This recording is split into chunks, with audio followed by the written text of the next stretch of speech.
tak payah jual produk sebab nanti kalau kena reject sakit hati. Dan tak payah belajar setting-setting iklan tu, penat, nanti pening kepala, migraine. Lepas tu tak payah kaji, tak payah. Lepas tu tak payah solat istikharah. Yang paling senang sekali adalah kita bayar je dekat duit kita dekat siapa-siapa pun, tak payah kenal dia, bayar je. Lepas tu kena tipu. Jangan putus asa, bayar lagi, kena tipu lagi. Jangan putus asa lagi, bayar, kena tipu, bayar, kena tipu, bayar, kena tipu. Dah 50 kali kena scam, kena tipu, tak serik-serik.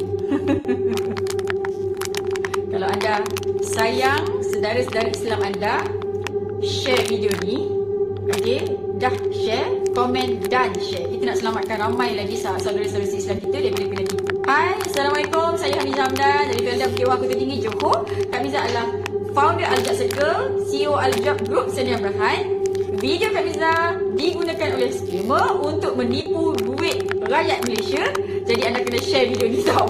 Kak Hamizah nak nasihatkan, sebenarnya untuk kita jadi jutawan tu memang betul. Tapi yang pertama, tidak boleh menjanjikan untung. Bisnes kalau janji untung, tak patuh syariah, tak halal income dia. Orang Islam jangan buat. Yang kedua, bisnes mesti kena ada produk. Jangan buat. Yang kedua, bisnes mesti kena ada produk.